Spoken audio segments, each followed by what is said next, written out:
I'd like to call the Thursday, August 7th, Ascension Parish Council meeting to order, please. Tonight, our invocation will be led by Father Phil Spano of the Ascension Catholic Church.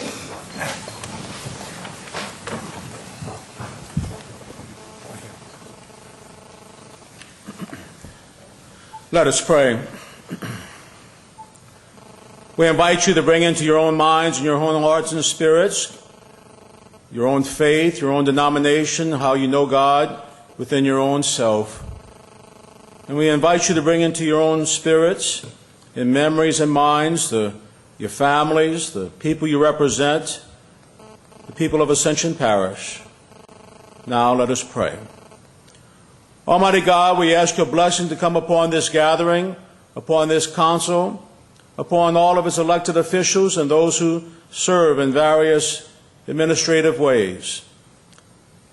Bless this meeting.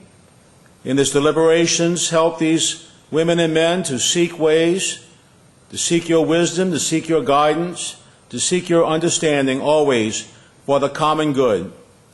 We pray for Ascension Parish and all of its citizens, both on the east side and the west side. We pray for those who contribute so beautifully, as well as for our citizens sometimes who seem to fall through the cracks, that you may lift them up and help us to lift them up as well. And so as this meeting begins, help this council always to give glory to you, help them to seek the way of justice and peace, and help them always to give of their bodies, their souls, and their spirits to this community. And may God bless all of you, the Father, Son, and Holy Spirit. Amen. Amen. Thank you, Father Phil. Our pledge tonight will be led by Mr. Paul Nizo, our new West Ascension Recreation Chairman. Paul? Pledge allegiance to the flag of the United States of America and to the republic for which it stands, one nation, under God, indivisible, with liberty and justice for all. Thank you, Paul.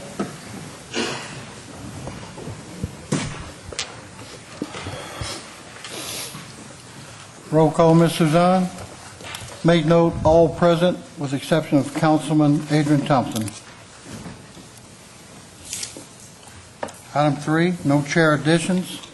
Our public comment period, if anyone wishes to speak on anything on the agenda, please sign in with Ms. Suzanne. You'll be allotted 3 minutes. Next, item 5, our presentation. We have Parish Health Care Plan update, Mr. Harry Robert. Thank you, Councilman. Pleasure being here today. I'm just here to give you a little information and to introduce a new concept. I want to review our present approach to the renewal process.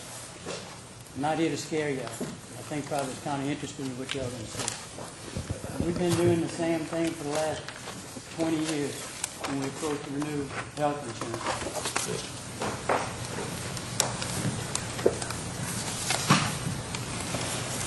Each year, we select all the companies that do business with the providers in the parish, the hospitals, the doctors, everybody that supplies all the facilities and the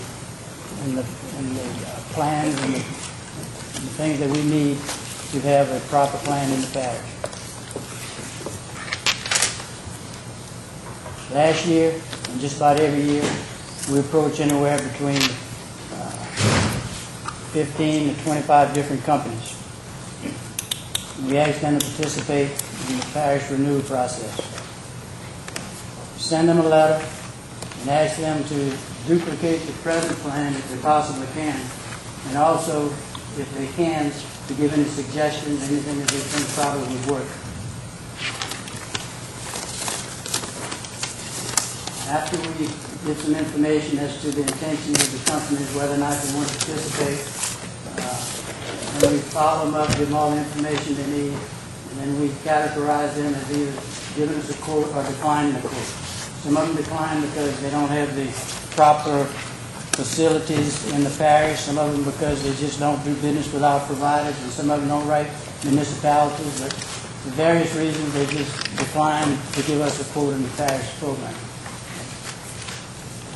Each time, we get a company that's interested, we stay with them and negotiate prices until we feel like probably we can get, the best price available from them.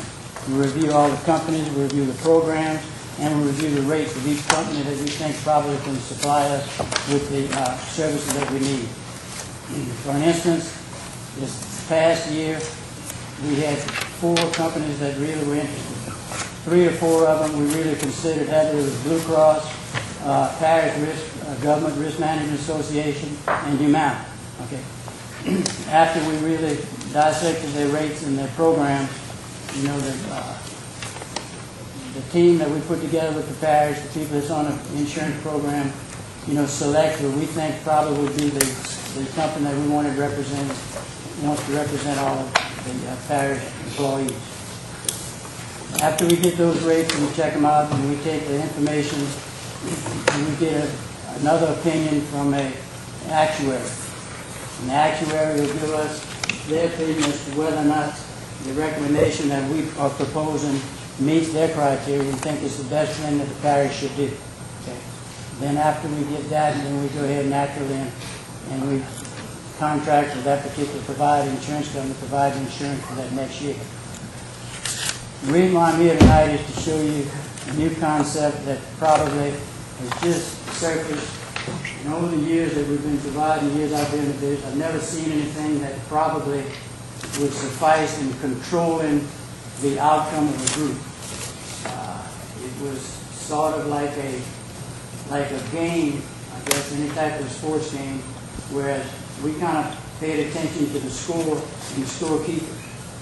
We didn't really do much to control, to practice, or to change the outcome of the players. We didn't do too much to change the behavior of the group. What happened. We took those particular results and then we shopped for the best prices. A new concept, I think probably, as you'll see, going to help change our direction. Just to give you a little history on where we've been in the last 10 or 12 years. And I'll go back further than this. I just want to show you where we've been.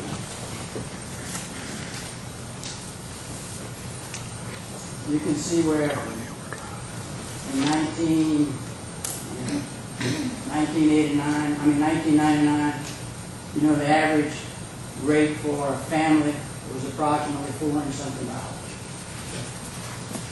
Take that, you go down to where we are now, 2008, you see where that premium is,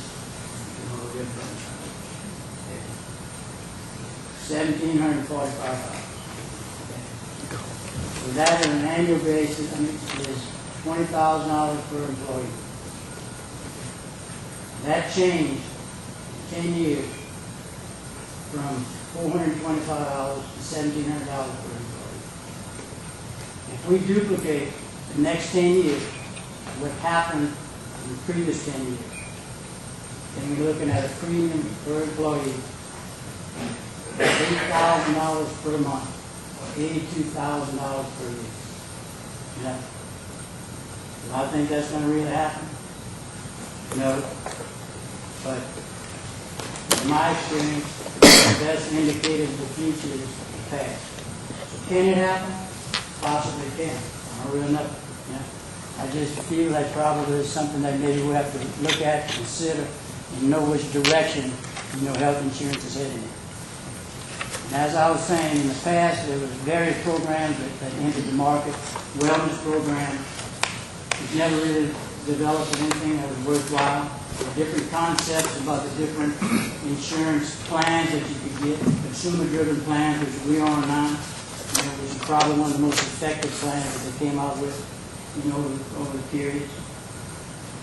And this is the first concept that I think probably has a lot of merit to where it can really change the behavior pattern of the insured.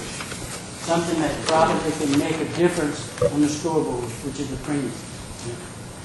It's something that was developed by a group of experts and actuaries for a Fortune 500 company. And And after they proved successful, after 4 or 5 years with that, then they started a venture on their own, implementing the same process in the private sector. The name of the company is Engagement Health. And its mission of Engagement Health is to provide disease prevention and health promotion programs that improve the health and lower cost of insurance. It's a simple mission statement. It does that by engaging the insured people into the behavioral process. How they do it? They do it by using the employee's contribution as an incentive in lieu of an entitlement. There's some companies that are, besides this independent company, that's attempting to do something similar to this, whereas they'll take everybody in the group and they do a real thorough examination and survey. Okay? And they'll determine with their with their medical people and then all the people involved in it, what type of program that person should be on. Okay? Now, if he or she follows that program, well, then they receive the maximum, contribution that the employer is going to do for them. If they don't, well, then it's subject to not receiving as much of a contribution as the employer does on the rest of it. So it really gets the employee involved in the behavioral process. It does things that makes a difference. For instance, if you have somebody that's a diabetic, well, it's going to track them and make sure they're doing the proper things for a diet, that they're taking the proper medication. If they do the things that are necessary, then they get the incentive that they should have and still get the participation that the parish wants to provide for them. If they don't, well, then they come out. So, in the scenario I said earlier, it kind of gets the employees involved in the game itself. Not all relying just on the ultimate happenstance, what happened at the end of the year, and this is the result that we have to go search with all the companies to try to give us the best premium that we can with those same results. They actually trying to do something to change the result through behavior. Now, this is just a little short presentation just to see if y'all think y'all might be interested in looking at something here. If you think you are, let me know and I'll get the people with the plan to come in and give y'all a formal presentation and we'll move forward from there. It's, you don't have to let me know today. Y'all can talk about it. I can send you some more information on it if you'd like that. And y'all can determine if you think it might be something that might be worthwhile to consider. I have one question. Go ahead. Here's an example of that bill. Okay. What problem? Okay. All this stuff. And he's paying, we're paying for him $600 a month or whatever it is. His share $300 or whatever. How would that benefit him if he did that? How would it benefit him cost-wise? Whereas if Randy Kuat had the same problem. So give us kind of an example money-wise. Okay, what it does, and that's why they call it engagement help, is because the parish now participates to the tune of 75% of the premium. Okay, so that without being discriminatory, it's just out there. If somebody plays the game like the survey and the medical people tell them to do, well, then they receive the maximum benefit as usual. Okay. But if they're not taking the proper medication, if they're not eating the right diet, well, then they don't get the 75% participation. So it actually has a monetary effect that kind of entices them to do what they should be doing, and that's where it changes the behavior so you can get better results. You end up with less disease-prone people, with less disease, and that's one of the only true programs that I've seen that probably could have any consequences because of its approach on it. It really gets involved with changing the behavior of the insured people. So you'd say Pat followed him, he would get 75%. You would get the maximum, right? If Randy did, he might drop that to 50%. That's right, exactly. You see, so it's available. It does, the outcome, if he does everything that he should be doing, he still receives the maximum. Can't change that. But once he doesn't take his pills, or he doesn't take the right diet, he doesn't go to a doctor, well, then he doesn't get benefit of the full contribution from from the employer. Mr. Chairman? Now, I'm not totally schooled on this. Yeah. And I'll be glad to answer some of the short questions, but I'll have the experts who come over here and give the program. As far as the cost, it's not really that, if the parish decides to pay for it, or an employee decides to pay for it, it costs $19 a month per employee.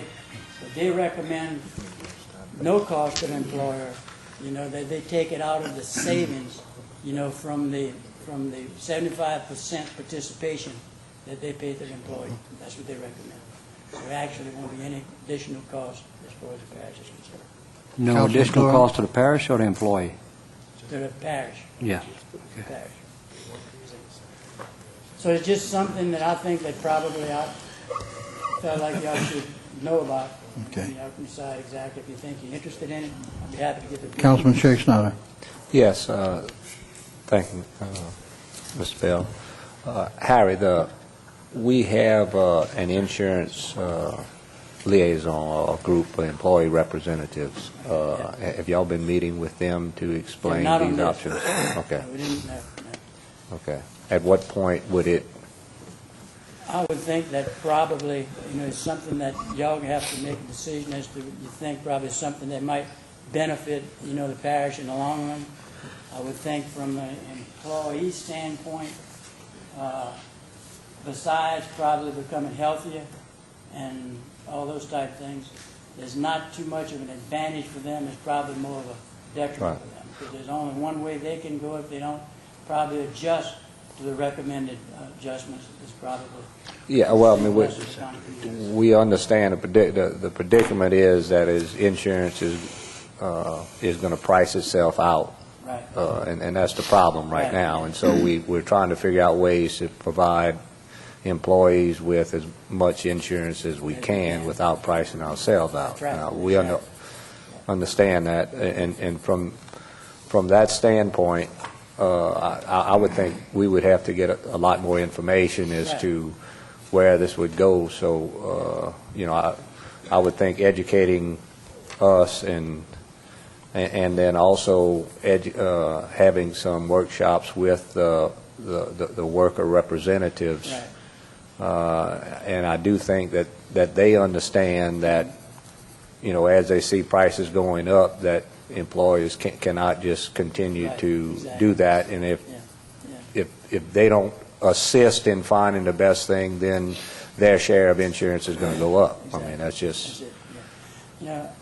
And I don't know at what point you think probably would be best, to involve, the insurance committee that we normally meet, human resource and all of them, we do it anytime.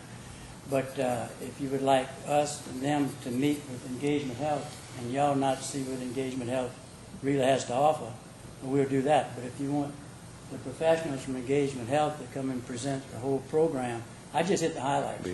I think that would be the good starting point, is to get them to come in and give us something, and it gives us a starting point, and then you can go back and speak with the employees, because whatever we do, we'd like to have employee buy-in with it. Exactly, exactly. Okay. All right, y'all want to think about that, and then let me know if you want me to go ahead and do that, if y'all want. That'd be fine. I would like to see us set up some type of presentation or workshop so that we can find out. Any more discussion? Harry, you will be setting up a workshop? Right, I'll go ahead and and set it up. and then- go ahead and set that up and get with Suzanne, okay? Thank you, John. Okay, thank you. Item 6, our Ascension survey, the poll results. At this time, I'll ask for a two-thirds agenda vote by roll call to go with the survey. Ms. Suzanne? Councilman Floyd, Yes. Councilman Collins, Yes. Councilman Johnson, Yes. Councilman Joseph, Yes.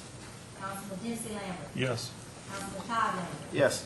Councilman Lloyd, Yes. Councilman Shake Snyder, Yes. Councilman Valentine. Yes. Thank you, ma'am. Mr. John Diaz, please, sir.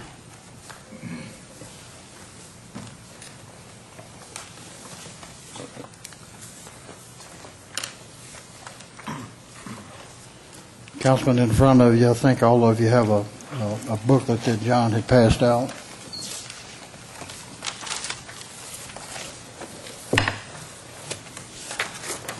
Thank you, Mr. Chairman and council members and Tommy. Thank you for the opportunity to participate in a survey research project of this magnitude. I know as you guys are about to start shaping budgets around what the people want, and obviously survey research is the optimal way to go. Before I get into the actual findings of the surveys, I'll talk briefly about methodology, and if you guys have any questions, then you can quiz me when it's over with. And I guess, I don't know, Chairman, how do you want to handle questions? Do you want to hold them to the end? Do you want to have people ask them throughout the I think survey? that'd be the best thing. Let everybody just write down anything they have and come back to it. So. Very good. Basically, what we conducted the survey in 2 nights. We did it on July 24th, which is a Thursday. We didn't call on Friday. It's a bad night to call. We finished up the interviews on the 26th. We completed 509 calls, actually. The phone center overcalled 9 since they didn't charge me for them. I kept them. Basically, the margin of error for a survey of this size is 4.3, plus or minus 4.3%. What I was going at in the sampling frame, and basically what I used as a model for this was to basically take a snapshot of chronic voters throughout the Ascension Parish as basically voters who have voted in at least 4 out of the last 8 elections. And that was basically the demographic composition I was trying to achieve in presenting the results. The problem with sometimes when you try to complete a survey and you base it off registration is that you oversample certain demographics, certain age groups that historically or have historically not voted. For example, I think Ascension Parish is probably about 24% registered independent, and there's never been an election in the history of Ascension Parish where independents have represented more than 12% of the electorate. So I was trying to get a fine balance of the true representation of the actual total registration, but I also tilted a little bit toward some of your more obvious voters or more chronic voters. At the end of the day, we were successful in achieving all the quotas in region, in race, and party. There was one area that we were somewhat deficient in, and that was 65 plus. We surveyed about 8% higher than what I would normally have wanted in that area. And then among 18 and 35, I think we were about 4 points short among that age category. Normally what you can do with statistical data or statistical polling, and I've done this in about 80% of every poll I've done, is you go back and you weight it. The problem with weighting is it's a statistical technique, and when you apply it to the survey research process, which is a statistical process, you have a statistic on top of a statistic. It's not always necessarily a safe thing to do. But I weighted it to get the age exactly right, and essentially nothing in the survey changed. I think the biggest change we had was in the recreation question, and it was a difference of 1.7%. So these survey results have not been weighted statistically in any way. They are what they are. Having said that, we'll get started. We started off the survey with your basic easy question, and there's multiple reasons why we asked this question. The very first question you ask voters should be an easy question so you get them buy-in into the survey. But it's also a very important question. We asked the right direction, wrong track. As you can see from this chart, overwhelmingly the voters in Ascension Parish think things are going in the right direction.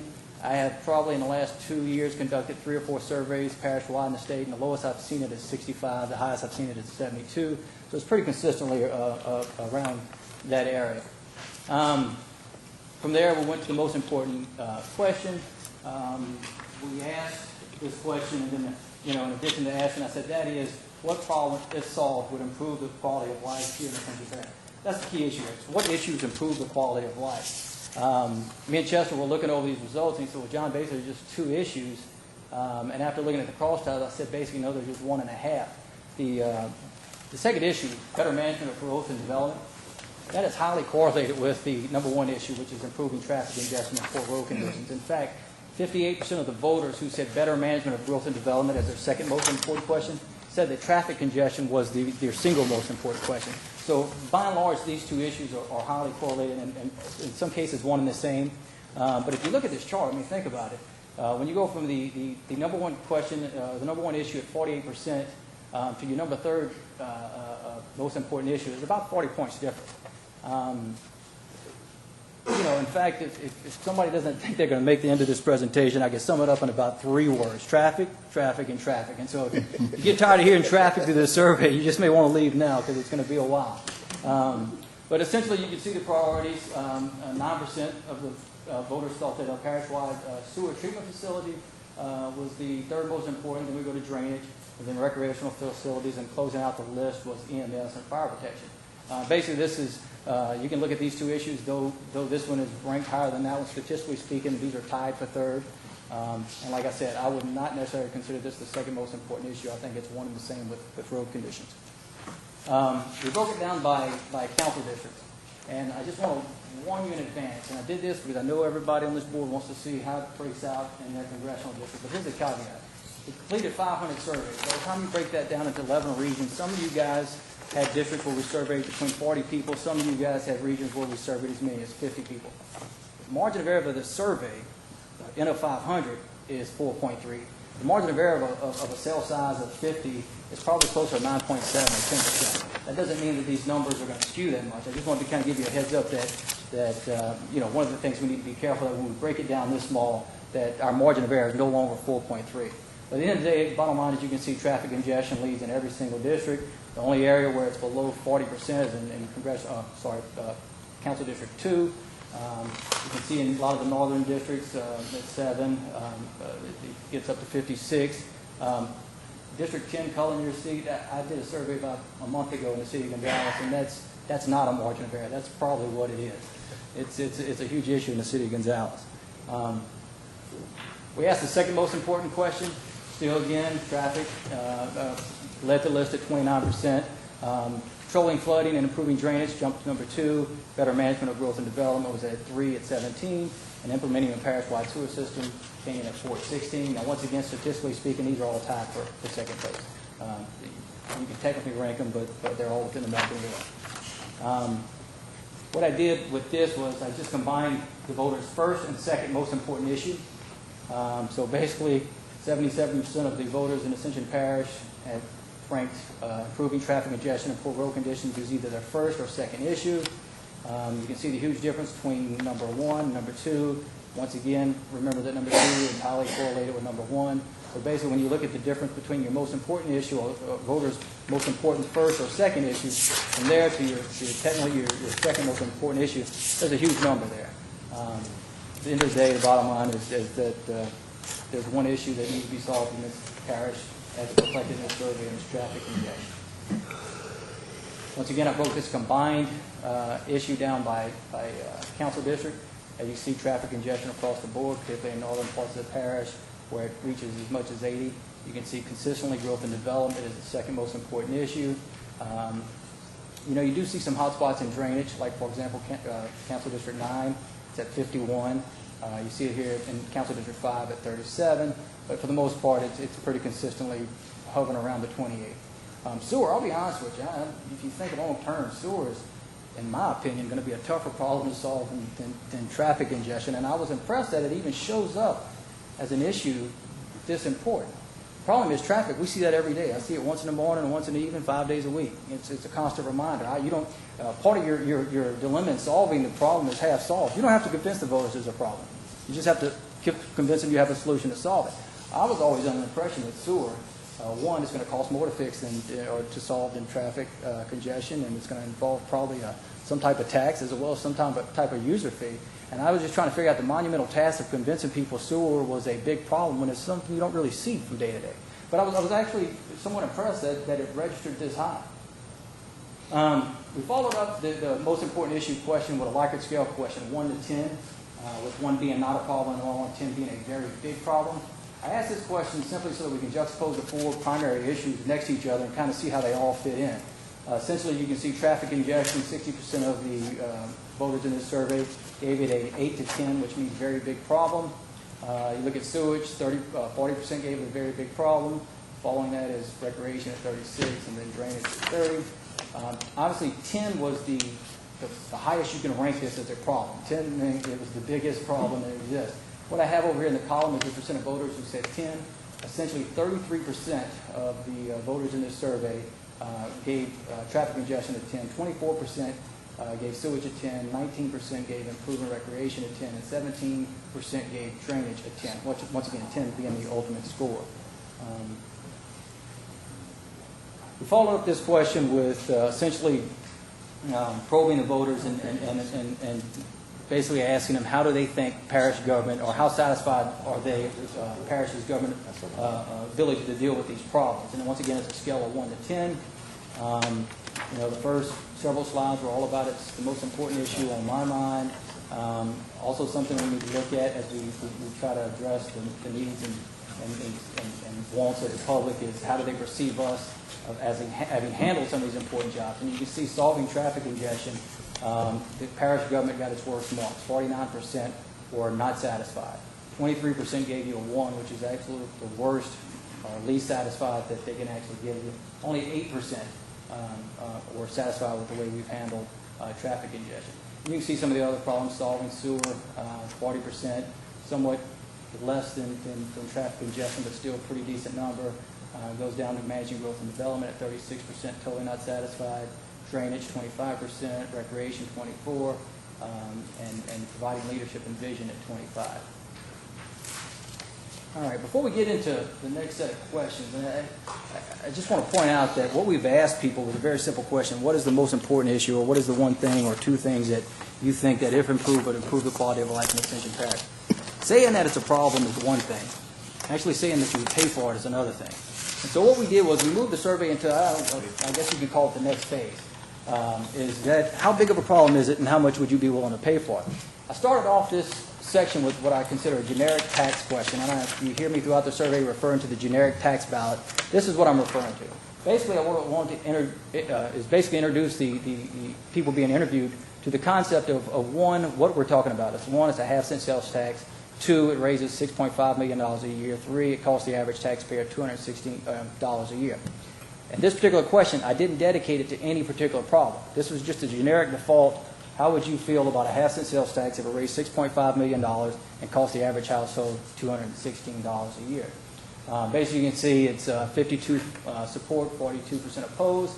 To be quite honest with you, I think if you put a proposal, an open-ended proposal like this on the ballot, it would probably go down in defeat for the simple fact that look at the intensity of those who oppose at 34%, and when you look at your total support, almost half of it is very light and soft support. I broke the generic sales tax down by key groups. This shouldn't be a surprise. You have consistently, and you'll see this throughout the survey, men are less likely to support any kind of tax than females. Republicans less likely than Democrats.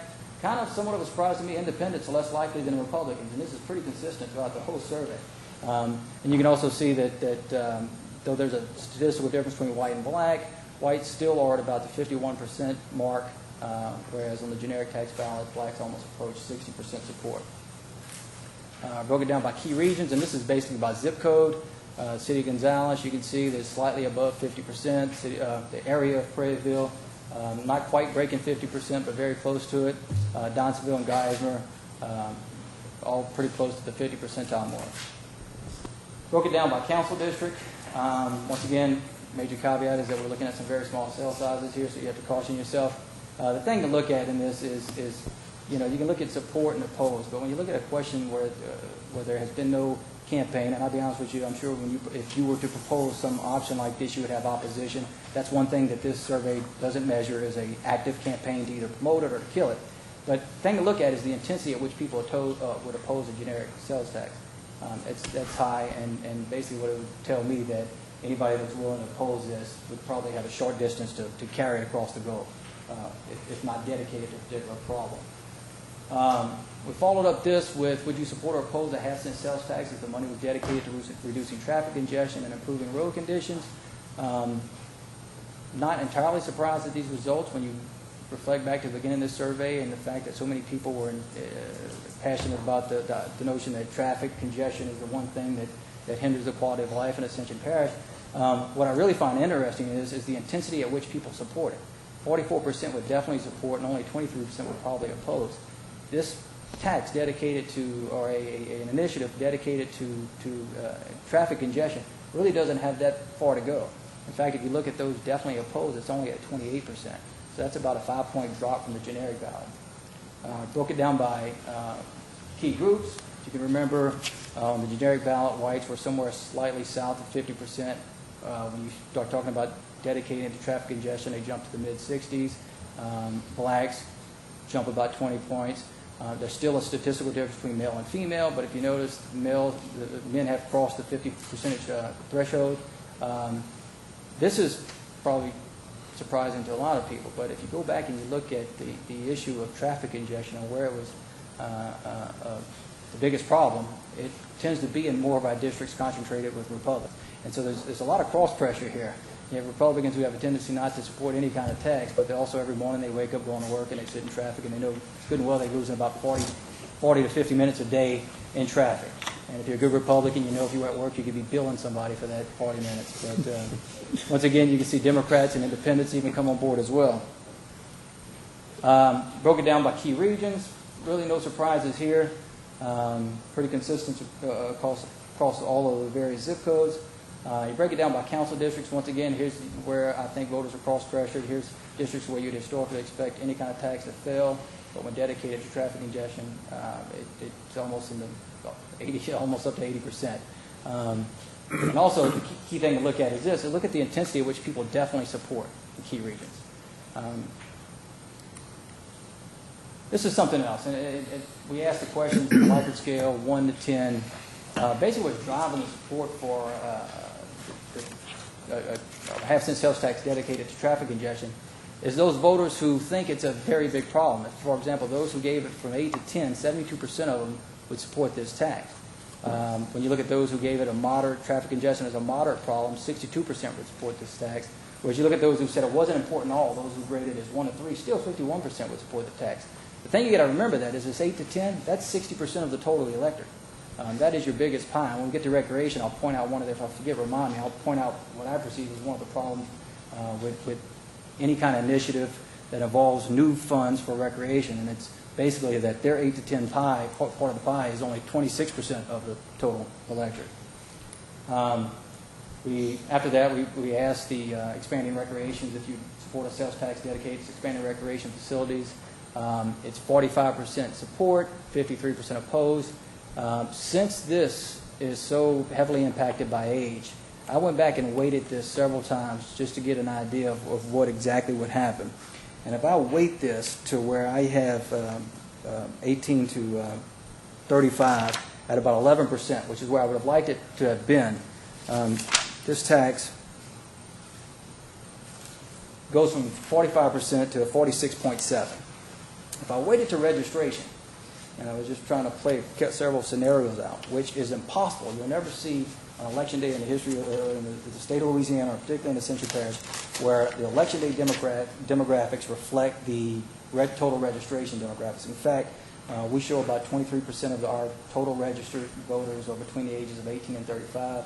I'd be willing to bet anybody a milkshake on election day they've never been more than probably 16 or 17. We show total registration for voters 65 plus at about 14. I'd be willing to bet you guys another milkshake that it's never been less than 20% on election day. There's a fluctuation in there. But I weighted it to registration, which is the best case scenario that I think a recreation package can have. If it can pick its demographics on election day and not be unrealistic, I would say, all right, go with registration. But still, having weighted 18 to 35 up to 23%, this tax is at 50.1 to 48.4. But with the intensity at which people oppose it, I find it difficult to think, very difficult to think that it would actually pass. And we'll talk some more about some of the other problems. Once again, you can see there's a statistical difference between white and black. Blacks overwhelmingly support a tax dedicated to recreation. This is also a function of Johnsonville. When we get to the next chart, you'll see that Johnsonville is very optimistic. We're very excited about voting for a sales tax dedicated to recreation. Once again, you see the statistical difference between male and female, and then Republicans revert back to their old ways. You see the intensity at 50% definitely opposed, and also, I think that it's 40% among independents and 37% definitely opposed among Democrats. Doesn't really give this a lot of opportunity. Once again, you can see, as I said earlier, Johnsonville is where this is strongest. Santa Monica is where it's weakest.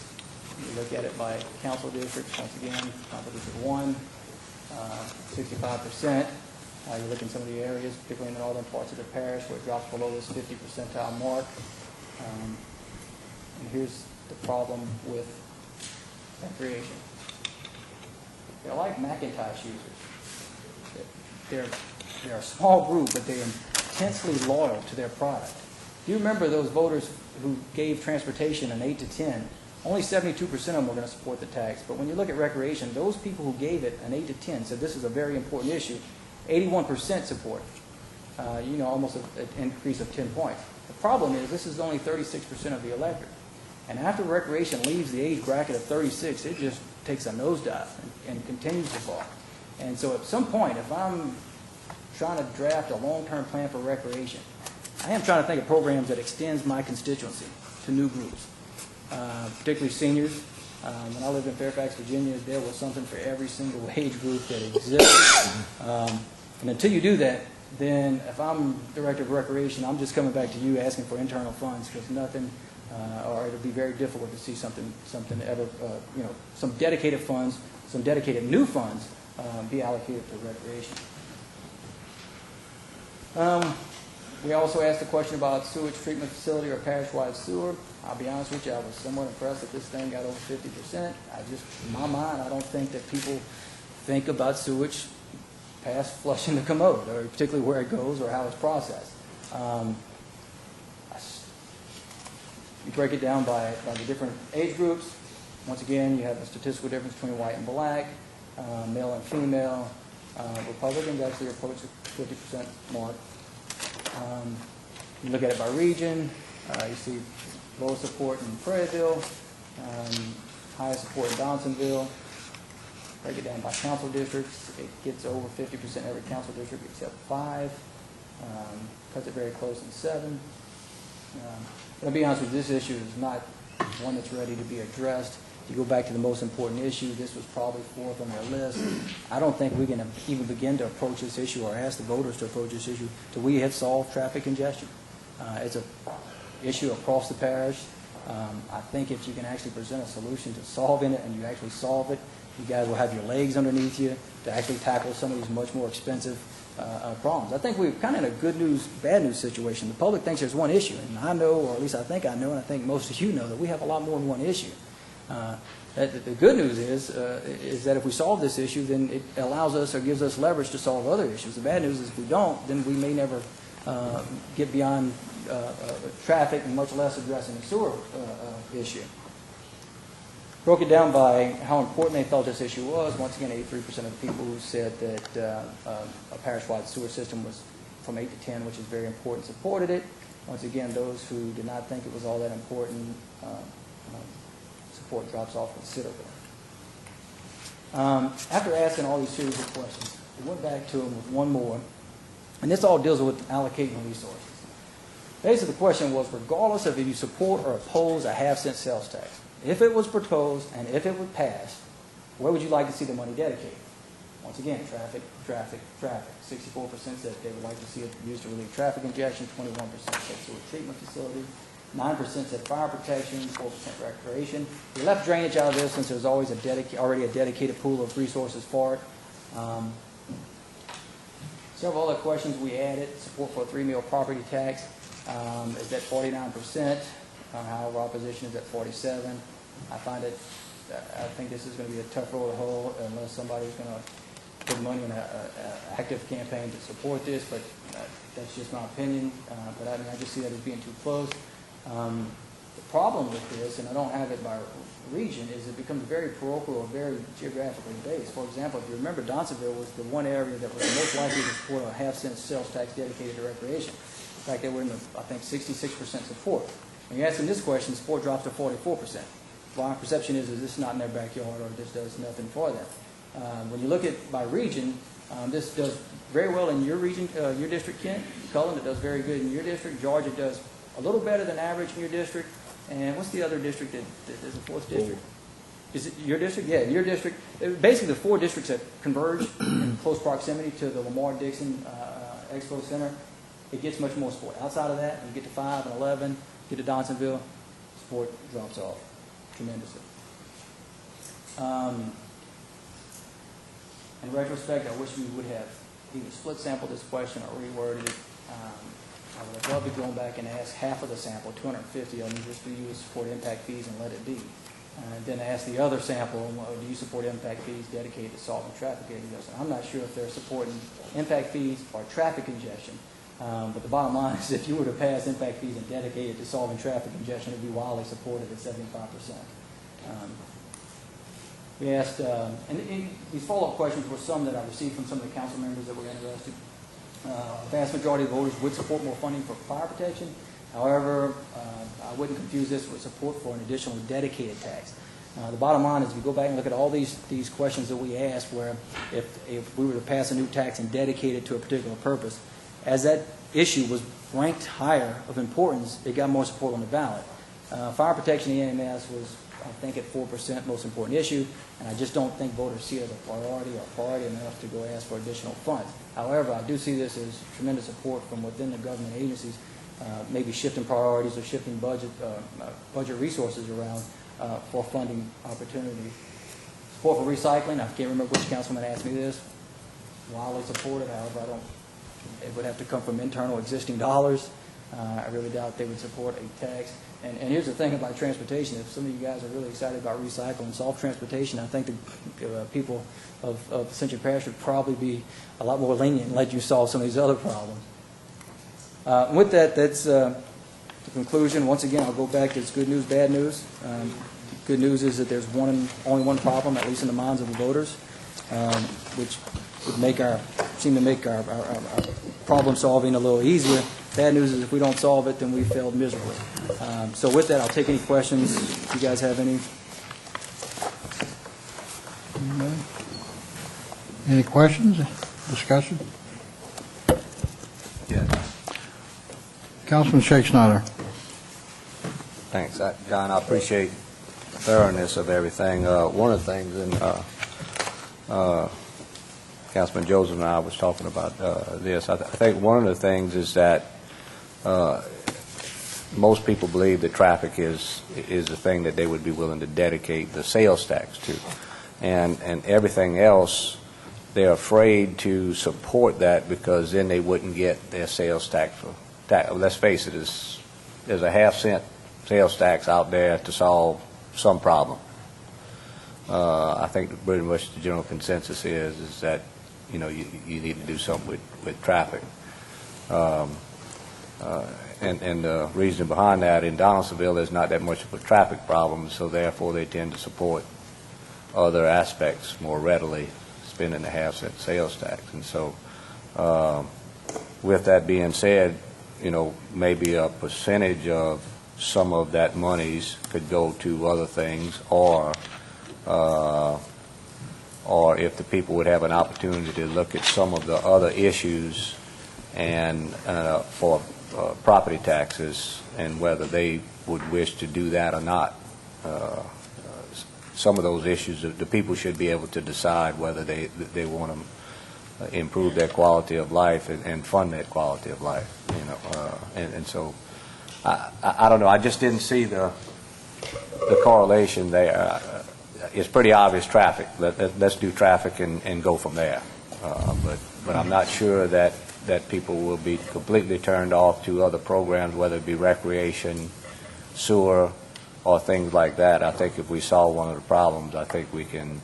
And this is just opinion, but I would think that if you set out to solve transportation and you only solve half the problem, then you probably created more of a problem than you initially tried to solve. There may be a case where you do an East Bank half-cent sales tax and a West Bank, since there were some statistical differences in what their priorities are. But I would be concerned that you spread, if I was in your position, that you took an issue of this magnitude, that 77% of the people said that if we improved it, it would vastly improve our quality of life, and you put a little bit in this pocket, a little bit in that pocket, a little bit in this pocket, and at the end of the day, you don't have enough money to solve the problem.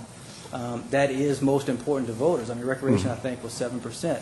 I would just, I see an opportunity, and it's just me, in my opinion, to go out and solve a problem and walk off a hero. I agree with you. And there may be a separation between East Bank and West Bank.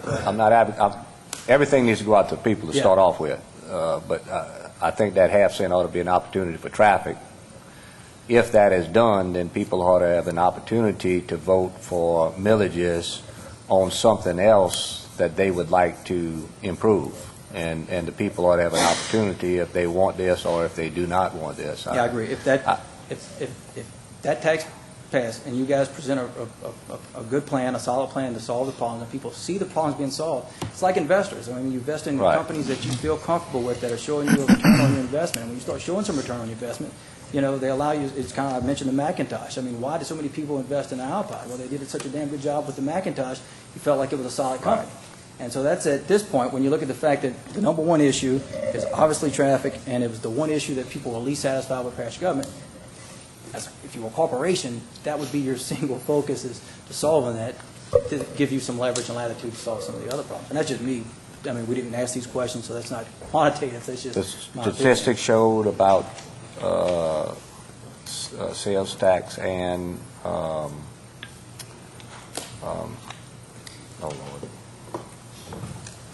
Lord, use tax for traffic, a combination of the two.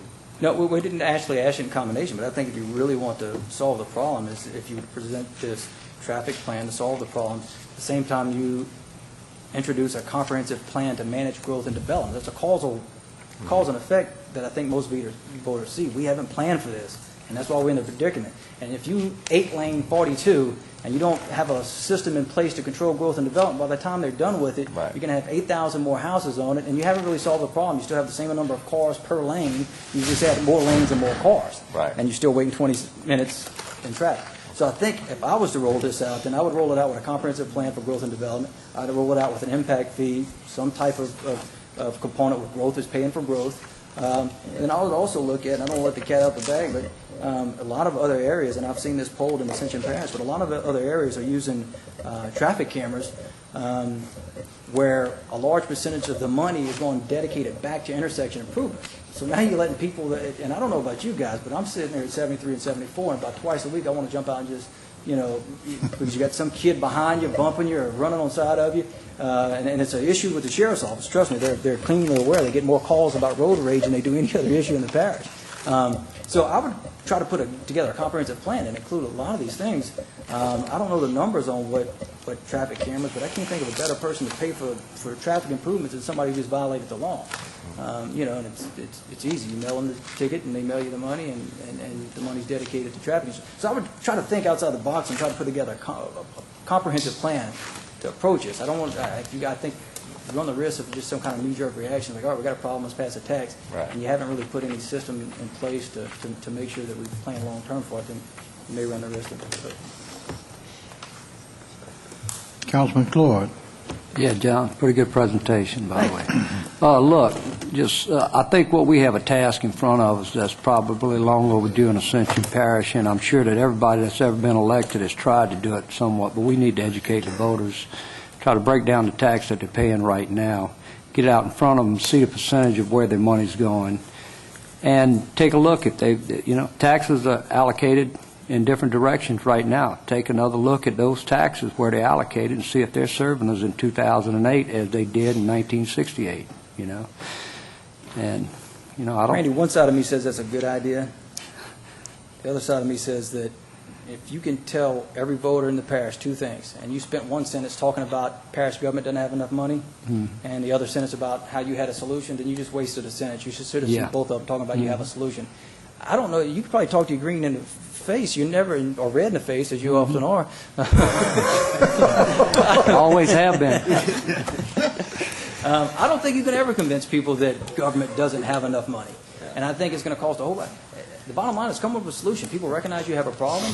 To the degree that 66% of them are willing to support additional taxes, which is and a lot of people say, oh, that's amazing. But you got to go back to several years ago when the Sheriff's Department passed a half-cent sales tax. It did really well in Prairieville. Why? Because he went out and he had a twofold problem. I don't think average Joe Sixpack sitting in Prairieville thought the Sheriff's Department had a problem. He had to go out there and convince them, here's the problem, our pay grade is lower than in the river region, et cetera, et cetera. So not only did he have to convince them a problem, he had to actually present to them a solution. You guys' problem is one-fold. You just got to develop a solution. And unless you have unlimited resources, then I would focus on selling that solution. I agree with you. I think there's some discrepancies in how taxes are collected and distributed, and why we're still funding, and this is personally, we didn't poll this, why we're still funding priorities from the 1980s that poll at 4.6%, to me is just mind-boggling. Corporation did that, it'd be out of business. But you know, it is what it is. But yeah, I agree with you. I would love for the public to know that. But if I had, you know, Didn't want to spend a lot of time on it. I just wouldn't, you know, or resources when Yeah. the real thing is people recognize the problem and they just want a solution. And sometimes I hear you guys debating, well, that's a state road, that's a federal road. Joe Sixpack doesn't care. Yeah, I mean, Yeah. basically, some of the things that I looked at is some of the services that we're providing that come with time and come with need. You know, that still don't have a line on the budget. We're taking them out of some fund, taking it out of a general fund. We're trying to just provide services, and that's the saddest thing to do is try to do something without a funding base or a perpetual funding base at that. I hear every election year, a lot of you guys run on. I hear a lot of you guys here talking about where's the state government, where's the federal government. You know, if we're going to really solve the problem of this magnitude, we need a stable, long-term funding source. And just sitting here waiting for the state to come through or waiting for the federal government to come through is not how you build a business. I mean, the first thing you do when you open up a corporation, you go borrow your capital and you have it. Obviously, if you raised any money, I would use that as leverage to get matching funds from the federal and state government. But at the end of the day, we can blame the state government and the federal government all they want. The state government didn't approve every development ever proposed on streets that are already beyond capacity. So at some point, we've got to step back and take responsibility for the problem that we created and go out there and solve it. So, you know, but back to your original question, if you have unlimited resources, yeah, let's go educate the people on that. If you don't, let's talk about the solution. Good deal. Okay. Yeah. Mr. President.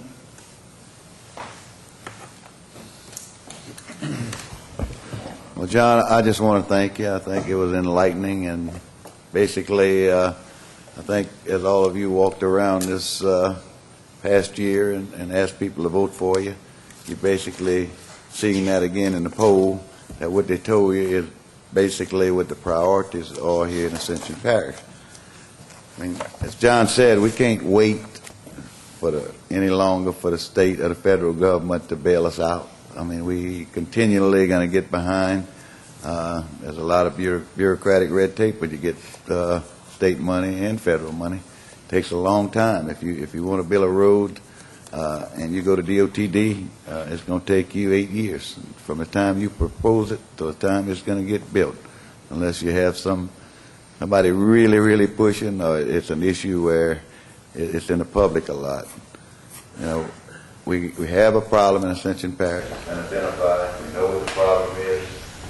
It's going to take a combination of all of us. It's not going to be just one source. You know, and people are speaking. When you run these polls, I've been around this for a long time. Polls I believe in polls. They are accurate. They mean something.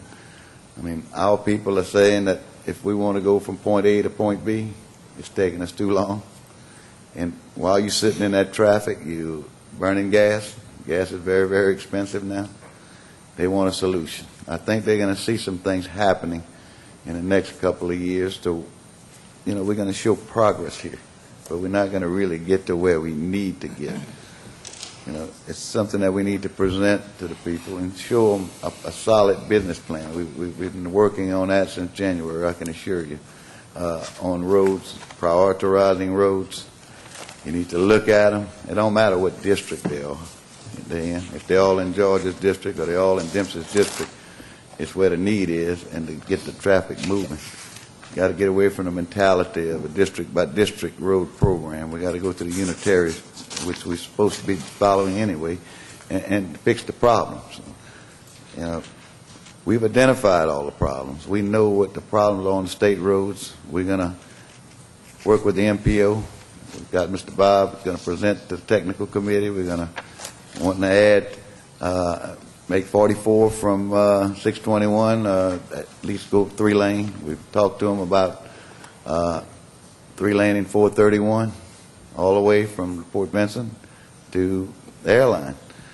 I mean, there's some proposals for turn lanes, 6 turn lanes. If you're going to put 6 turn lanes, you might as well 3-lane the road the whole way. We got a new school coming up over there, Lakeside Elementary. Spellman Wall Road and 431. If you ever want to see something, ride down 431 at 5:30 in the evening. If you think 42 is a problem or you think 73 is a problem, it backs up from the bridge all the way past Two Rose Grocers, if you're familiar with it. And now we're building a school in that situation. We got a very, very narrow road again, It's up at Bluff Road. I mean, we can look at them all, but we need to do a better job of planning. I'm glad that we hired Mr. Compton. He's got some great ideas, and as John Ingham said, I think we can combine this, the planning and the traffic, and solve some of these problems. Now, you're not going to solve them all in the 4 years you're here, or if you're here 8 years. They're not. It just doesn't happen that way. But if you got to get them on the books, you got to get them started, and you got to have some source to fund these. Right now, at the end of every year, when we finish next year's projects and this year's projects, I think when we took office, they had $22 million in the road construction fund. Well, that was built up over years since 2001. There was a combination there of $15 million that was borrowed. It's not going to be like that. When we finish these projects this year and next year, you're going to go back to a regular program, which is about $3.5 million a year. $3.5 million a year, I'm sorry, it won't get you anywhere. You can do the best you can do. If people don't want to support any kind of alternative or new funding, we're going to limp along. It's going to take us 57 years to overlay the roads that we got. So we need to show people, and we need to make sure that they are, they have confidence in us, and that we're going to do what we say we're going to do. If we go out and make a proposal to the people, we're going to have that list. We're going to stick by it. You're not going to be able to veer from it. And a lot of times in the past, even like the past road widening project, we had roads on the books, okay? I'm not going to name them. Y'all know what they are. And people come and put pressure on you about they don't want the road there. They don't want to widen the road. But you got to look beyond that. We got to look at the parish as a whole, whomever it is. We need to go in and do those roads, because if you keep waiting, it's going to cost more as it's done. If it was done the 2001 road widening project when it's supposed to have been done, I can guarantee you'd have got a lot more bang for your bucks than you'd get now. But those are the type of things when you make that commitment, you got to make a full commitment. You're going to make people mad when you widen the road. You're going to have to go acquire right away. That's not a good thing. But generally, it's going to be for the good of the entire parish, the good of all. And they will adjust to that, I assure you. People are getting, as we're finding out, getting well compensated for their property as we do in the few little road widening projects that we're doing. So again, I'm just going to say that I'm not proposing to put anything on the ballot in November. I mean, we need to discuss this. We know what our mission is. We need to come up with the plan. We've got the numbers. We've got the roads down. But still, we just need to look at this and as a group, and as John said, combine some of this stuff. We may be able to look at other taxes or sources of revenue that maybe we can rededicate something to. I mean, I think that's what the public expects of us, and that's what we need to do. And we need to look at it and come up with that plan, and we need to implement the plan and create that trust in us. So with that, I just thank y'all, and I appreciate us being able to do this. I think it verifies what we already thought, but it's kind of stunning as to some of the other numbers, how much they're looking at traffic. So, Okay, sir. Thank you. John, I have a couple more councilmen wanting to talk, George and Chris. Chris, you want to go first? Sure. Mr. President, thanks for doing this poll, and John for sharing the results with us tonight. A couple things stood out. One is 67% would support a half-cent sales tax dedicated completely for roads. And I just want to mention that if we look across the border, this actually just happened in Baton Rouge in the last few years with the Green Light Plan is what they called it. And there's over 40 projects, major road projects going on because they were able to go out and bond hundreds of millions of dollars to do that. So if we did that here in Baton Rouge, it goes back, in Ascension Parish, it goes back to what you were just saying about ownership. It gives us the opportunity to stop, laying the blame on, well, it's a state road. And yes, our backbone of our transportation network, unfortunately, is state roads. But this would give us the opportunity to go out and bond, say, $100 million, and really not only take care of those state roads, but build our own parish road network as a backbone. And the cost is $216 a year per household. That breaks down to 59 cents a day. So if you went and asked any person in Ascension Parish if they would pay 59 cents a day extra to be able to actually have all of these roads fixed that have been problems for decades, I think that 67%. Save that from not having to wait in traffic. Yeah, absolutely, and gas alone. So, thank you. Thank you. Councilman Valentine? Yeah, I just want to thank John. Excellent presentation, John, the way you broke it down. I'm a visual person. I'd like a copy of the presentation. Okay. But excellent job. Appreciate it. Very good. You guys go to looking at these crosstabs. I know sometimes it's difficult if you don't look at these all day and you have a question about some other issue. Just give me a call. Any other questions? Anybody else? Okay. Thank you very much, John. Very, very good presentation. Move to item 7, the consent agenda. Look over the consent. We have a resolution which was given to us by the Finance Committee, recommended. We have authorization for a pay raise for our Assistant DA and adopting our minutes from July 2nd and July 17th. Do I have a motion? Second. Motion by Councilman Lohr, second by Councilman Cullen. Any discussion? Any objection? Motion carries. Our committee reports next. Finance Committee, Chairman Chris Lohr. Yes, this passed with approval from the Finance Committee. It is the introduction of an ordinance authorizing the purchase of building and land located at 122 East Railroad Avenue in Gonzales, Louisiana, in the amount of $210,000. And I believe, Ms. Manda, do you need to read the ordinance to introduce it? Just an introduction? Need a motion to introduce? I have a motion by Councilman Lambert, second by Councilman Johnson. Any discussion? Any objection? Ordinance introduced. That's it. Okay, thank you, Councilman Lohr. We'll move into our general business section, number 9, Ascension Green, Councilman Lohr. 2 items I wanted to bring up. The first was the Recycling Roadshow that we just had at the Prairieville Walmart this last Saturday. It was a great success. We recycled over 4,300 pounds of recyclable goods.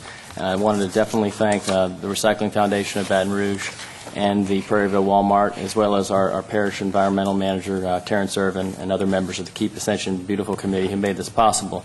The good news is we were able to work with Walmart, and they have agreed to let us do this monthly from now on. So the first Saturday of every month, we will, from 9 to 1, we will continue to have the trucks out there, and people can bring their newspapers and aluminum and plastic goods. So we feel it's a real good interim step towards a parish-wide recycling program, which I know Councilman Shakespeare is working on through his strategic planning committee. It's great for the environment, and it's also good just for the quality of life issue, and makes the parish an even nicer place to live. So that's the first item.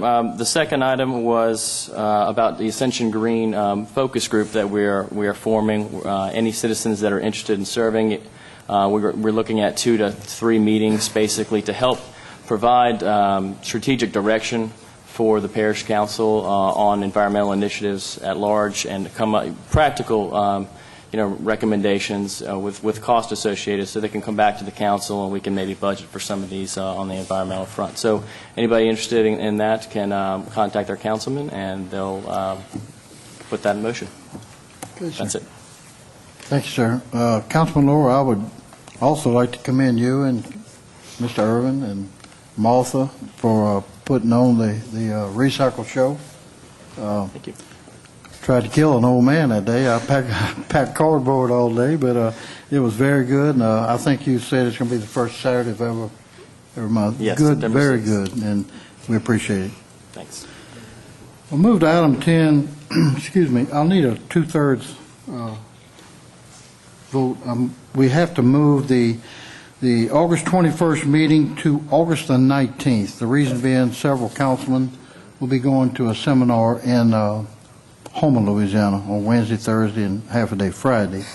I would need a 2/3. I would need a roll call, please. At the same time, Councilman, I'd like to announce that we will be passing on item 15 tonight. We will be bringing it back to the Finance Committee before we come forward to the council at the next meeting. Finance Committee being on the 14th. Chairman, I didn't realize, when you spoke to me earlier before the meeting, I didn't realize it was on the agenda. You really didn't, it's on the agenda, Yeah. so you don't need two-thirds. Don't need two-thirds. It's just a proposal to, Well, I'll need a motion then. I need to I'd get- like to make that motion. I've got a motion by Councilman Cluett, and I got a second by Councilman Shakespeare. That meeting, Councilman, will be the 19th. Thank you.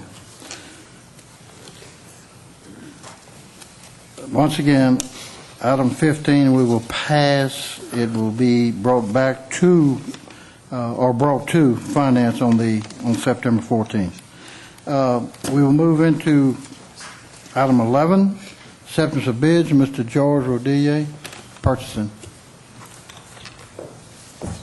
Yeah. Good evening, Council, Mr. Chairman, Mr. President. Hold up, Mr. George. Hold up, please. Ms. Catherine, would you like to, you still want to talk on 15? Is that, I'm understanding right? All right. Go ahead, George. Thank you. I have two items that came up for bids, and I'd like to present them to you tonight. The first one, on July the 2nd, Purchase Department received one bid for precast reinforced box culverts. That bid was received from Capital Concrete Products. After review, the Purchase Department and DPW recommends accepting the lowest qualifying bids from Capital. second. A motion by Councilman Shakespeare, second by Councilman Lambert. Any discussion? Any objection? Motion carries. The second one was on July 2nd, the Purchase Department received one bid for Kentwood portable radios and control station. The bid was received from Tri-Parish Communications. After review, the Purchase Department recommends accepting. Motion by Councilman Lower, second by Councilman Lambert. Any discussion? Any objection? Motion carries. Thank you very much. Thank you, Mr. George. Item 12, our legal counsel, Ms. Lindsay Manda, lease agreement with River Parish Security System. This is a lease agreement for security monitoring at the jail, the cameras. It's a 3-year term, and on page 2 you can see how much we're paying annually for the annually and per quarter. So moved. Second. Moved by Councilman Valentine, second by Councilman Lambert. Any discussion? Any objection? Motion carries. Thank you. Next, I have item 13, Ms. Catherine. Ratification of lighting contract with the City of Gonzales for interstate lighting. Yes, in this agreement, the parish is using Lighting District 6 funds paid by property owners in the district. This will pay for the utility costs and fees incurred in the operation of 6 new light poles placed by LADOTD, 2 at I-10 and Highway 44, and 4 at I-10 and Highway 30. The city agrees to provide adequate funding for required maintenance of the 6 poles and related fixtures and equipment to contract for and fund replacement of any poles should they be destroyed or damaged. Last year, Gonzales collected about $12 million in sales taxes for a population of 10,000. That's $1,200 per person. And the parish collected $14 million in sales tax. Now, minus the population of the incorporated areas, that leaves about 80,000 people. So that means the parish is collecting about $175 per person. Been talking about taxes tonight, trying to meet the needs of the parish. It's a positive thing when people work together and shoulder a burden. But with agreements like this, gentlemen, there should be no more complaints from the council about not having enough money in the parish budget. Thank you. Okay, Ms. Lindsay, Amanda, please.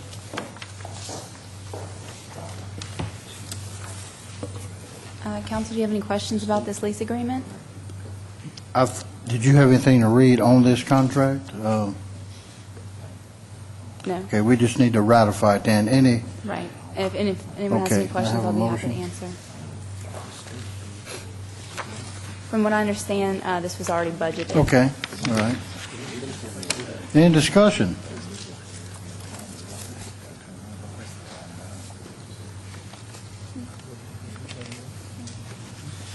Make that motion, Mr. Chairman.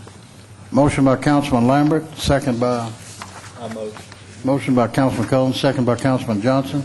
Any discussion? Any objection? Excuse me. I'm sorry, Councilman I'm Shakespeare, sorry. go ahead. We're on 13. We are on 13. Correct me if I'm wrong, okay? My understanding is that we received a grant from the state to pay for the lights that were put up on I-10 and 30 and 44. Am I correct? Gonzales, but nonetheless, they were paid for through the city. All right, and then they're going to take over maintenance of them. So that's the understanding I have. So basically, it's not at a cost to the parish. Basically, the city has borne the cost of the improvements and then the continued maintenance on those areas. It's really not up to date on maybe when can give you a little bit more information, but I'm understanding we're going to pay, not the lighting district, going to pay to energize the light. Right. That's right. Right. That's the understanding. And, right. The lighting district, It's- that's a group of people that. Right. It's going to pay just to energize the lights, and then Right, and Ms. Quinn said it is something we've paid for in the past. And Right. in the past, we've also paid for maintenance. So we're now then- not paying for maintenance and just to energize right, those and lights. that was why we wanted to get the agreement, is because that now the city will take over the maintenance of that, and it won't be a burden to the people of the parish. Correct. Thanks. State has control and like, they will put up the lights. Right. Okay, any more discussion? Any objection? Motion carries. Thank you, ma'am. Next are resolutions. Item 14, Martha Collins. Thank you, Mr. Chairman, members of the council, President Martinez. I have 3 resolutions here tonight for you. These are 3 grants that we would like the council to approve to go out for applications. 2008-2009 Local Government Assistance Program, FY 2008 Special Appropriation Act. This is actually something that was appropriated and given to the parish, and now we're in the process of filling out an application. And the third one is for the Lake Pontchartrain new appropriated monies out of Congress for Lake Pontchartrain restoration. So moved, Mr. Chairman. Moved by Councilman Lambert. Second. Second by Councilman Clord. Any discussion? Any objection? Resolutions passed. Okay. Do we need to take them individually? President Martinez indicated that We'll go each one. All right, item A. Make your First motion to one. set. We've got a first and a second. We got any discussion on item A? Any objection? Item A, resolution passes. Item B. So moved. Moved by Councilman Lambert. Second by Councilman Cullen. Any discussion? Any objection? B passes. Item C, Lake Pontchartrain Basin. Moved by Councilman Valentine. Second by Councilman Johnson. Any discussion? Any objection? Motion carries. Thank you, Ms. Martha. Thank you, Mr. Chairman. Hold up, Ricky. We have a speaker for item 15. We're all passing. Yes, I don't plan on coming to the finance meeting, and since you had this on the posted agenda, I do have an opportunity to speak on it, and so I would appreciate your attention. Citizens need to know a few facts about the resolution that's being proposed tonight for a 3-mill property tax related to Lamar-Dixon. Lamar has a $7.5 million purchase price. Since the parish doesn't have cash to buy, we are presently leasing with an option to purchase. We are in the 4th year of a 4-year lease. The mortgage has a variable rate, which is paid monthly. We spent $2.2 million last year alone from the general fund. SMG, a professional firm, managed Lamar. Gentlemen, do you think it is practical for the people to believe that the council and the parish president can do a better job of professional marketing than a professional marketing firm in managing this facility? A CSRS study in January 2005 recommended a dedicated tax with needed renovations to improve marketability. An 8-cent sales tax, which would have brought in $2 to $2.5 million a year, was proposed in '06 by the council, but vetoed by the past parish president. A sales tax is a fairer tax because those who come from outside the parish will use the facility will help to pay. About half of those who attended events in the past are from outside the parish. This is significant. What is being proposed on the agenda tonight, and you'll consider next week at your finance meeting, is a 20-year 3-mil property tax, projected to bring in about $2 million. Many people in the parish will not pay because their property is valued below the taxable rate. An additional burden will be placed on our businesses and industries at a time when we are working to stimulate growth in a global economy. I have talked with many and believe there is more support for a sales tax. I would ask you to please consider a sales tax. Thank you. Okay, we're moving our planning and zoning recommendation. Mr. Ricky Compton. Mr. Chairman. Yes, sir. President wants to speak. Mr. President, you want to say something? I just want to say that I want to correct one thing. It wasn't $2.2 million last year. That's over the past 3 years that the parish came from, that the money came from the general sales fund. Been averaging about $700,000 a year. So I just want to clarify that. Yes, sir. Mr. Ricky, you'd like a pogo stick, huh, up and down?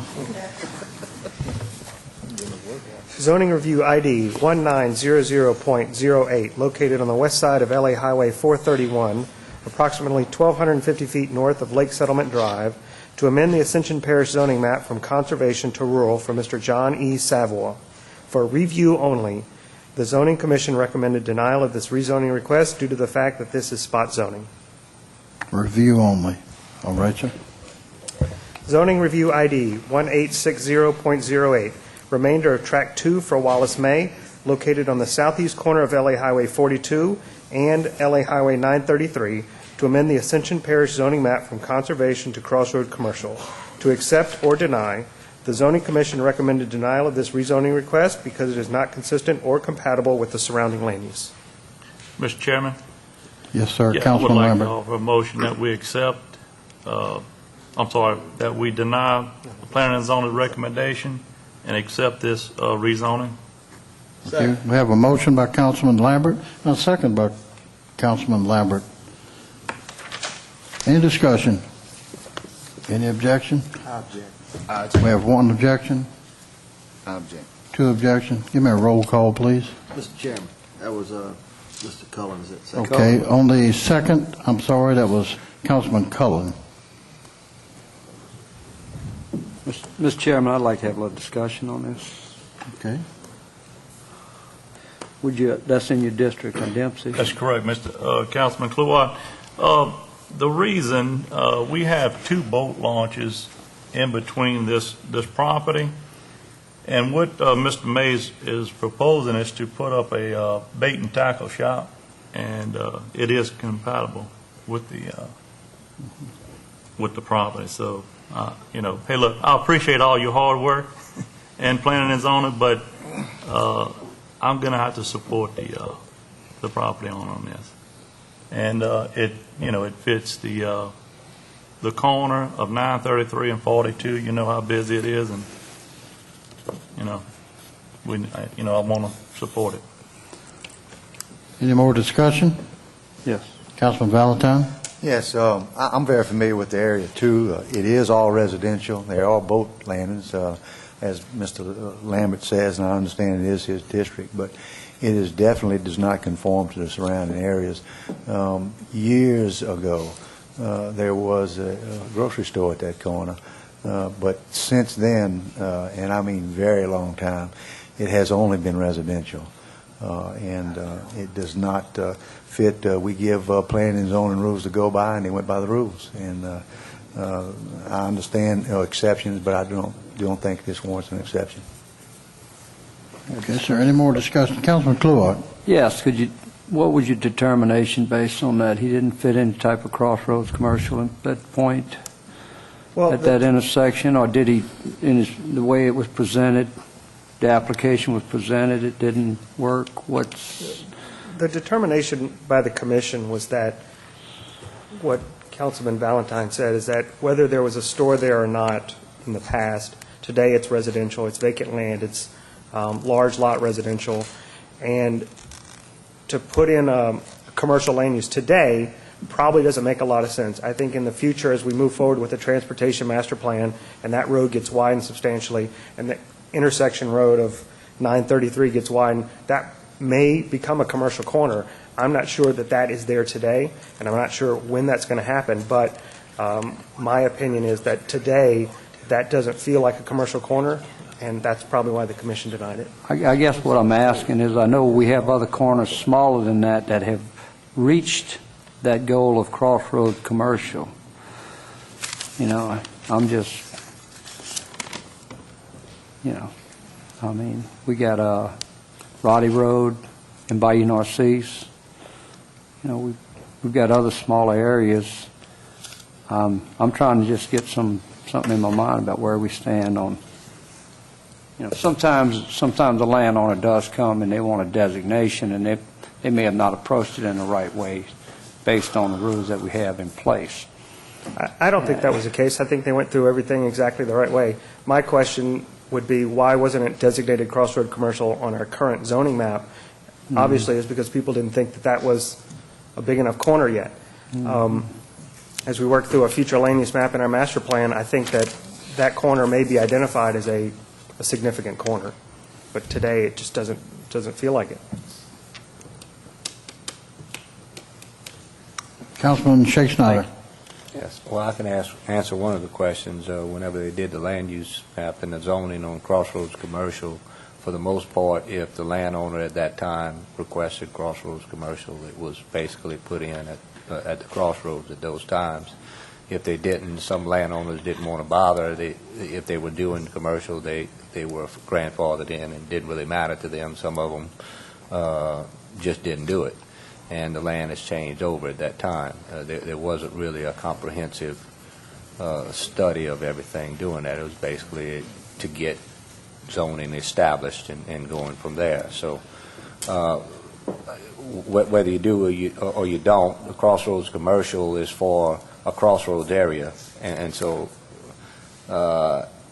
you can have residential all the way around it.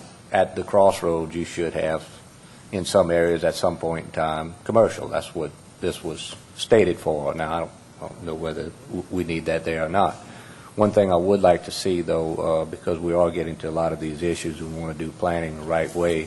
I would hope with the technology that we would have that we could really put the information up on the screen so everybody could see the pictures, and we could really see the surrounding areas, and it gives us an opportunity to better study it. We pass by sometimes or remember it as it might have been 2 or 3 years ago, because we don't have the opportunity to go to each one of them.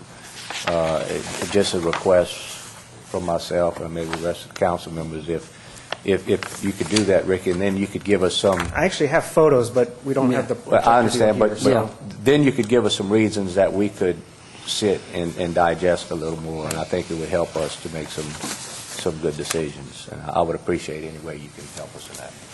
Councilman Lower. Ricky, what's your time frame on the transportation master plan? Is that in the 5-year plan? Is that a year? It's going to happen before that. I mean, if we're doing a comprehensive master plan, to me, Chapter 1 is transportation. So it's priority number 1 in my book. So, assuming that happens in the near future, I mean, in your professional opinion, do you think if you could forecast that corner, what do you think it would end up being? In my professional opinion, that's probably going to be a crossroads commercial. But at the same time, in the same breath, what I want to stress is we may be looking at other parcels tonight, on other nights, that crossroads commercial needs to start at the crossroads. You don't start on the outside and work your way in. You start at that corner. If we're going to turn this into a crossroads commercial corner, we're moving inside out. We shouldn't start on the outside and move in. Okay? So, yeah, I do agree. this corner may be a good crossroads commercial in the future, so you make the move now, and we'll move forward in that direction. I just think that as we look at parcels in the future, we shouldn't look on the outside in. We should start at the corner, and if that commercial isn't at the corner yet, you shouldn't go outside of that corner and say, well, that should be commercial.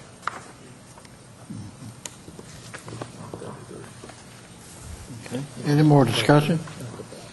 Councilman Valentine. I just want to say one more thing, and I agree with him. You know, if you make something crossroads commercial, you don't know if all the property owners in that area agree with it. Now, you may not have had anybody go and speak against it, but that's what we have a planning and zoning for. That's what their job is. And their job is to determine whether they think that and give us a recommendation. And I agree with Ricky. I mean, in the future, it could be. You know, there are several areas in my district that crossroads, and it's just way, and actually it's between Pat and I, and it's just way too many car accidents and residential houses that we can just spot zone or turn the whole crossroads into a crossroads commercial. You also open yourself up for more than just a bait shop. You open yourself up for really anything. So, and you can't guarantee that that's what was going to be built there. So that's why I'm siding with the planning and zoning. Those people do their job and they do it well, and you know, I'm going to have to agree with them. Mr. Chairman.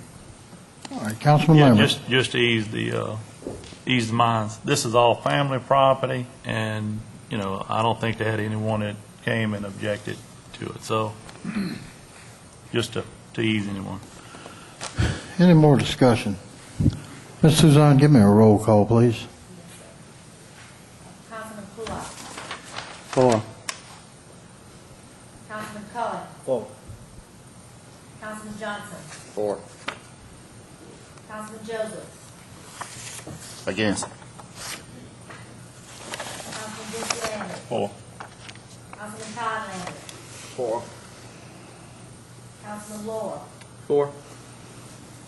Councilman Shea Snyder. 4. Councilman Valentine. Again. Passes, ma'am. Okay, the motion passes. Thank you, Ricky. Next, we move into our ordinance, introduction of ordinance section, legal counsel. Number 18, introduction of ordinance. Ms. Manda. I'm not familiar with this. Ricky, do you want to explain this? It's a zoning review ID.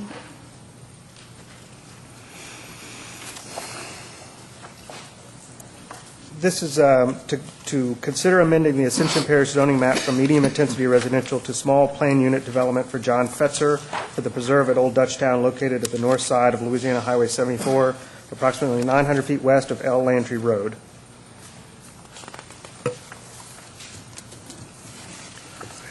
I motion to introduce, Mr. Chairman. Second. I have a motion by Councilman Lambert, second by Councilman Lohr. Any discussion? Any objection? Ordinance is introduced. Number 19. Introduction of an ordinance to declare a 1984 GMC fire truck with a VIN number of 16DL7D1E7EV525508 as surplus and transfer title pursuant to a cooperative endeavor agreement that's enclosed within the packet. Move to introduce. Moved by Councilman Lohr. Second. Second by, who was the second? I'm Second. sorry, Councilman Johnson. Any discussion? Yes. Councilman Shea Snyder. Could we just make sure that we've checked with all the other fire departments and that none of our fire departments in Ascension Parish are interested in this bill? Can't answer that question, Councilman. Yes. I know we talked Well, we're about introducing- that, but we can check with them. We're introducing, just, so it doesn't really matter. I just want to check before we actually vote on it that we are, have an opportunity for any other fire departments in the parish. Any more discussion? Any objection? Ordinance is introduced. Item 20. This is the introduction of an ordinance to revoke a 15-foot drainage servitude on a tract located in Section 26, Township 8 South, Range 2 East, in the Southeast Land District for Thornton, Harveston, and Rhodes Real Estate. And this is a survey by Mistrix Surveyors, Inc. Motion to introduce. Motion by Councilman Lower. Second by Councilman Johnson. Any discussion? Any objection? Ordinance is introduced. Item 21. Introduction of an ordinance to amend the ordinance adopted by the Ascension Parish Council on January 19, 1995, to define prohibited noises. Motion. So moved. Motion by Councilman Johnson, second by Councilman Shake Snyder. Any discussion?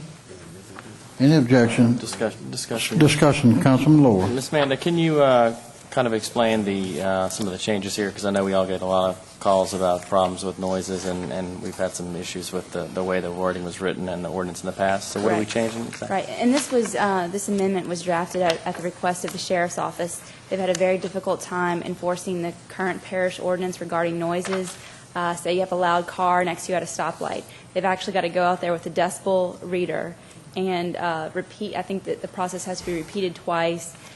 It's very difficult, and most of the cars are not equipped for that. So this is just a way to give our law enforcement some authority to actually ticket people who are, playing offensive music or noise.